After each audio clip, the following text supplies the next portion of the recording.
Hi you guys, welcome back to part 2 of the IXO Eiffel Tower. I thought I would film this as the sun is coming down, as you get a much better idea of what to expect when the tower is lit up, and yeah, it looks great. I'm just going to discuss a few things about the build.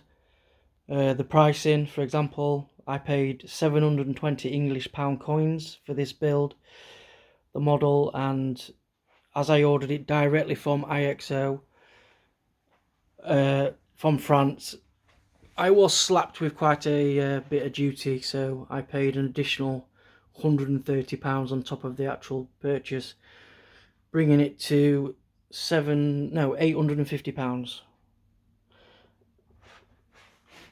Uh, yeah, I mean it's just the thing now, isn't it? Now importing over, not feeding the UK economy. So anyway, I just wanted to discuss things like aspects of the build. And originally the model came as a magazine purchase, which was a subscription, so you would end up receiving different articles every month, I believe, with additional parts for you to build the model. I can't remember what, or even know actually what the duration was for the tower. Maybe it might have been a year subscription, possibly. So now it is finally released as a full kit. Like I say in the last video, we've only really just got this in the UK. So yeah, despite the expense,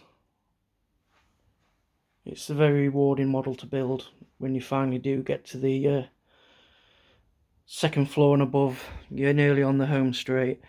But little things I was wanting to point out is don't over tighten your screws and nuts and bolts, as you will cause issues along the way if they are too tight. I mean, I do like the platforms, for example, to be quite tight, as they do sit flush to the tower, obviously. But the general girders and the strut work needs to be, you need a bit of rigidity in the model. It needs to flex slightly as you're putting it together. So for example, on the second floor here, this section as it meets, if it's too tight, you'll start to get stresses and issues along the way. Just don't go crazy with the tightening, and you don't want to be rounding screws off and things like that.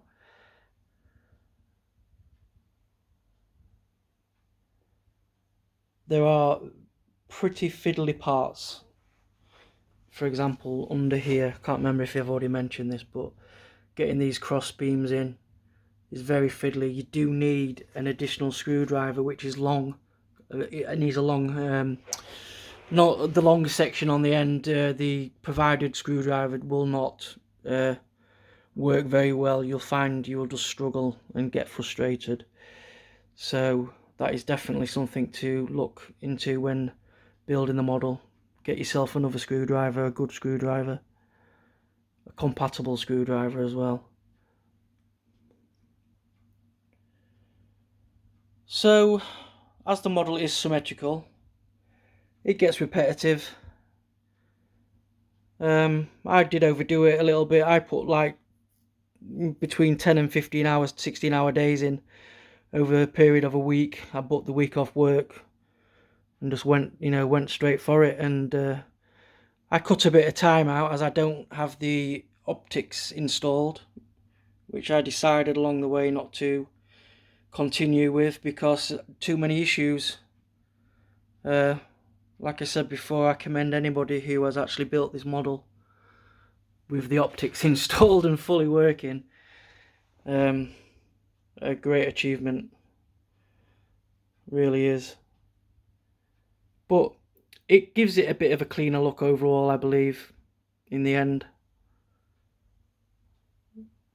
I did send my brother a photo as I was building the first leg with the optics inside, and he was quite stunned by how, overly, I suppose I did use the word fussy last time, But yeah, it just looks, it can look, you know, in certain lights, especially if you've got the light behind you, like, you know, like that, for example, where you're casting a silhouette of the tower, the optics can look a bit messy. I've seen that on photos. So yes, don't be disappointed with just having to use the LEDs provided on the platforms and the feet here down at the bottom. It still gives an amazing effect at night. I'll grab the old remote control. I've got some backlighting as well, which matches to the tower. Can actually change the colour of these so they do go a bit darker. So we'll have no light, and then we'll go for the rainbow effect, which is the brightest. This will cast quite nice shadows and things on the roof of the front room. And then we've got red, and I pointed out before I was having an issue with this LED, which is my fault due to the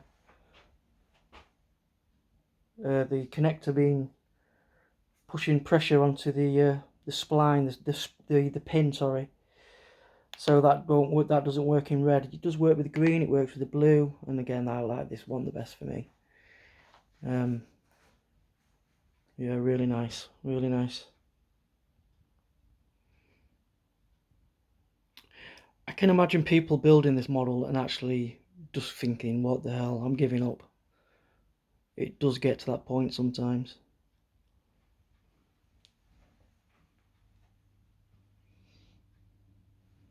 Getting quite a nice effect there, really. Looking alright, it is. I've also painted the platform black. It should be really more of a dark grey. I think I will amend that at some point. I've mentioned before, I removed the original antenna, put Lego on instead. You know, creates a nice effect. Yeah, so really, that's about it, guys.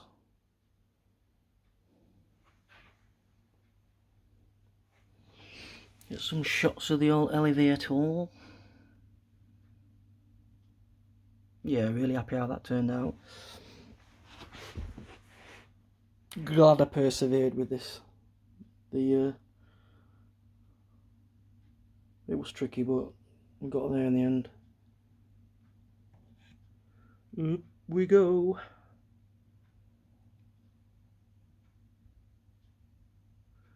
I did mention before there is these metal sections here which hold the restaurant onto the second second, what they call it, the second level, and they are very thin. It's thin metal. You get this at the top here as well. Can't remember if I mentioned this. I apologise if I'm repeating myself. There's a few stages where you have to bend the metal, and it's a one-time bend. So if you get it wrong, you may be having to reorder parts, which thankfully you can. And IXO are fantastic. They will get them out to you as fast as they can. But just take your time with these. This section here, for example, on this arch, there's a big piece of metal that basically has to lie vertical in line with the first platform. It is very tough to bend.